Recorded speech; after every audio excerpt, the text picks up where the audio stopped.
In the tradition of Malcolm X, peace be unto you. Frederick Douglass lived a long and great life, and then, like everyone before him, he died. But before he died, he wrote his biography for posterity. And in light of that biography, I think it will underscore issues that we are facing today, given the killing of George Floyd. Now, a biography is a signpost. Like a benchmark, those who inherit it can measure their time and circumstance against it, and by means of it, they can know whether they are moving in a life-affirming direction or not.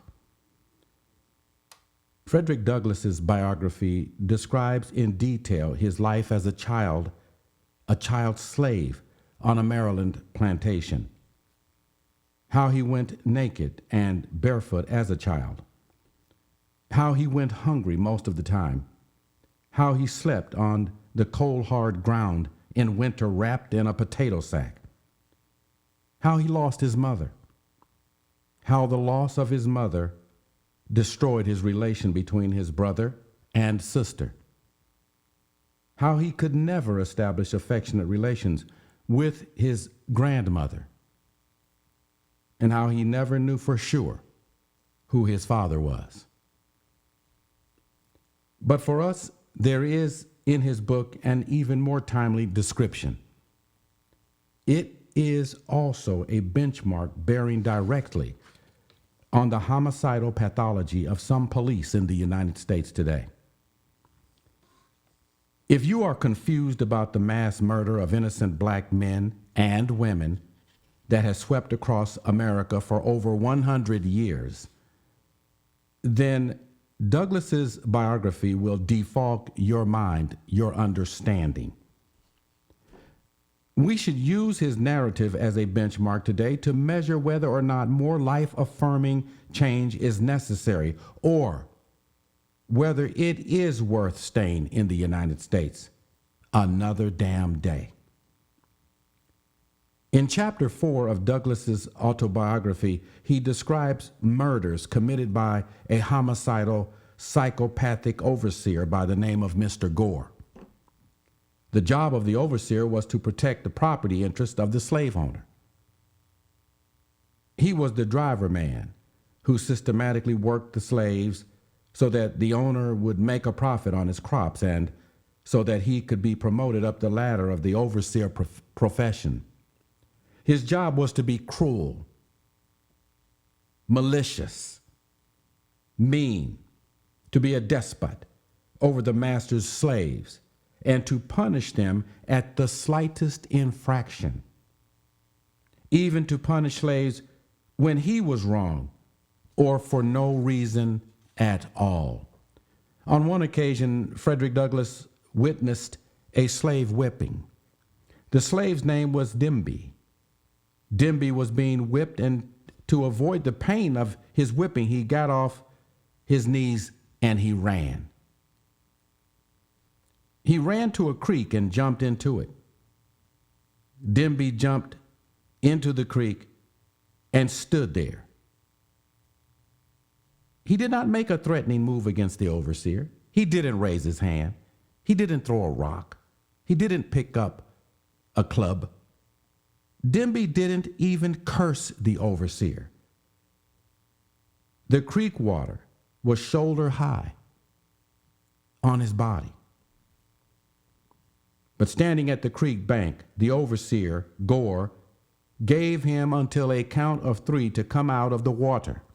Demby waited till the count of 3 and didn't move. The overseer lifted his rifle, aimed it at Demby's head, and then he blew Demby's brain out into the creek water. Does that sound familiar? After the shooting, all the slaves were horrified, but Douglass's description of the overseer Gore was that he was cool and calm. He was emotionless. Later, the owner dismissed the murder as necessary for the maintenance of slave order and control. In another incident, Douglas witnessed an overseer boasting about how he had murdered one of 2 slaves. The overseer had taken a hatchet and knocked out the whole brain of one of the slaves in broad daylight. The overseer enjoyed it. In one other incident, an old slave went fishing and mistakenly threw his line across a property boundary. Upon seeing him, the overseer of the trespassed boundary shot the old slave dead. No controversy arose at all over the murder of the old slave fisherman. Douglas concludes his litany of horrific acts committed by overseers against black slaves with this statement in his biography, and I quote, "It was a common saying, even among little white boys, that it was worth a half a cent to kill a nigger and a half a cent to bury one," end quote. So what insight does Frederick Douglass's narration give to us about police murders happening across America against innocent African Americans today? It tells us that police are modern day overseers. They are in place to protect the property of the wealthy by intimidation and lethal force against the poor, and particularly against African Americans, and even more particularly against African American males. Their job is to also make money for city and county governments by unnecessarily giving tickets to people the rich classify as unnecessary consumers. Those who are generally black people are more likely to be victimized. If police officers do their jobs well, they may be promoted up the chain of police command, just like the overseer Gore on the Maryland plantation, as described by Frederick Douglass. I have read the Department of Justice reports, report after report after report, going back to Ferguson, Missouri. The points which I have enumerated were specifically identified in the report as being the method of operation by police in that city as ordered by the city government. Killing black men and women is a byproduct of their main purpose, which is to make money and keep black people in psychological terror. And to do that by intimidation and to maintain disorder. Police officers, both men and women, are psychologically profiled by psychologists before they are hired, as part of the hiring procedure across the United States. Part of that test, part of that profiling methodology is to identify persons who fit within a narrow range of certain psychological and emotional traits. Psychiatry has refined this technique to a fine science. For example, persons are selected for above average measures in cruelty, below average measures in empathy, average or below average IQ measures, below average measures in conscientiousness and religiosity or spirituality, below average measures of self-esteem and self-image, lower middle class childhood, war experience, and a wolf pack predisposition. Along with that, a white supremacist set of stereotypes. People with those traits in the right measure get hired. They hire borderline sociopaths. Those personality traits can be measured more or less in white as well as black, Asian, and Latino men and women. It's the psychological traits, not the color, that matters most in today's slave patrol squads. But the majority of them will be so-called white because of nepotism. And ultimately, it is their duty in a white supremacist culture to maintain white power. White power is fascism. So what can we do to stop it? First, we should give daily remembrance to all the men and women like Frederick Douglass, who looked into the face of evil. He fought it by his actions and his words. As young people today across America are fighting against white supremacy and institutionalized racism. We should never dismiss a whole generation of black people, whether they lived under the plantation slavery system or afterwards, because in each generation there were known and unknown fighters who fought with all they had at their disposal with heart, mind, and soul. Even so, they fought to such an extent that they sacrificed their own lives to pass on to us a legacy of strength and wisdom. They did that in the face of overwhelming odds. Their sacrifices were not in vain, and they are not in vain today. Their sacrifices are unalterably woven into the fabric of our collective memory. They are woven into the bump and grind of our everyday lives. For those reasons, the tapestry of our lives are not the same as those of our brother Frederick Douglass.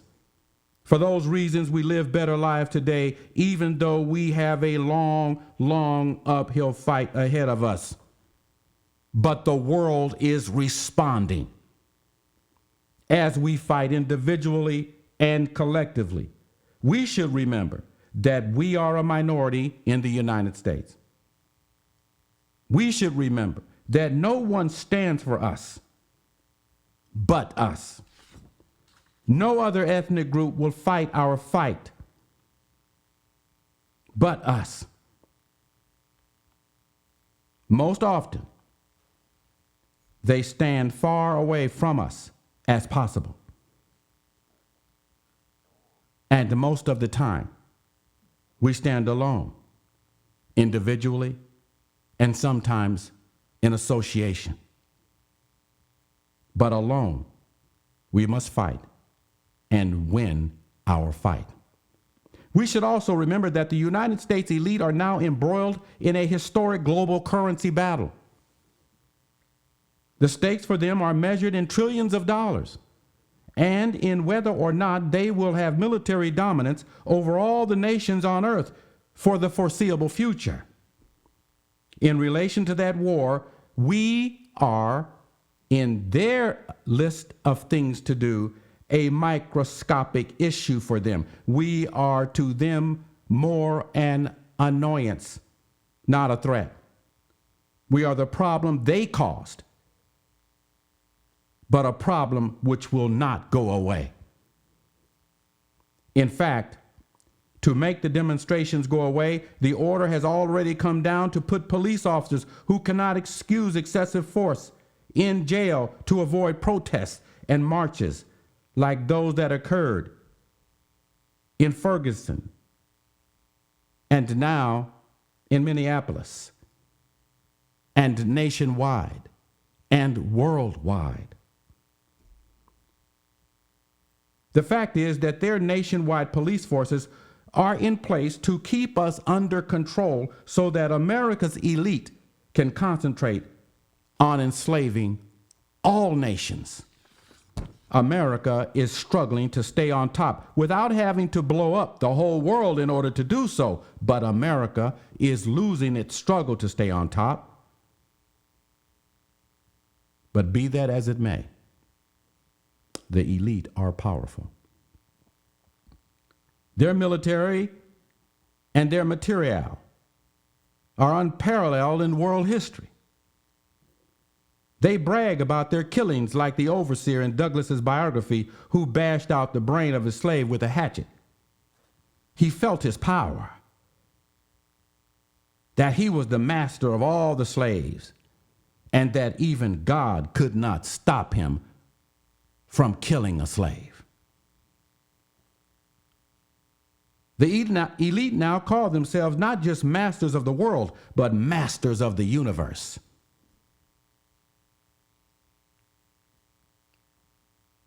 But they have overlooked something, as have other empires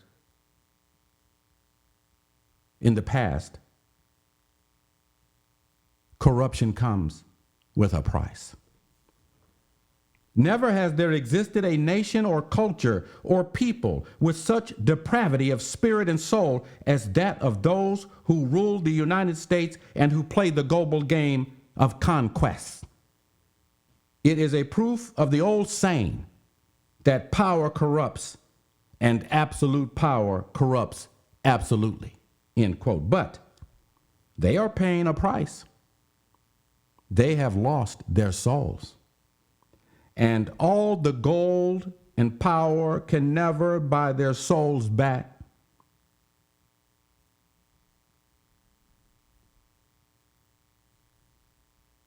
And that is a universal truth for all those who tread that path.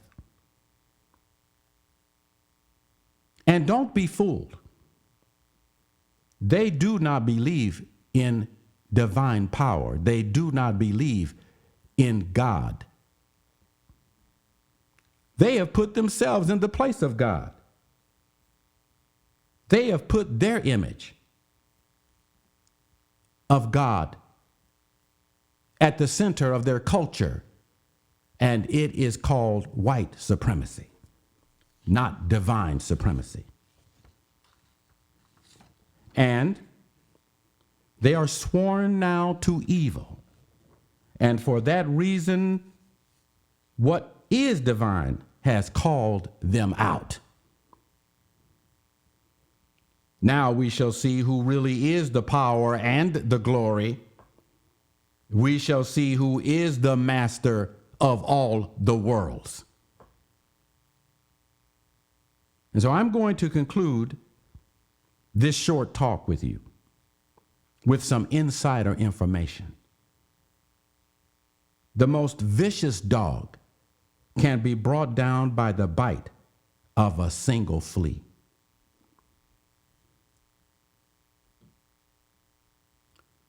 And with a story of greed. Once on a plantation in the South, there was once a cruel and wicked slave mistress. She was grotesquely obese and could hardly walk because of her weight. She had a little bell that she would ring. She would ring it for her black slave girl. The slave girl would hear the bell, and no matter how fast the slave girl ran to her fat mistress's aid, it was not fast enough. It was never fast enough. The slave mistress would beat her slave girl with an oak stick for not moving fast enough and at her slightest whim.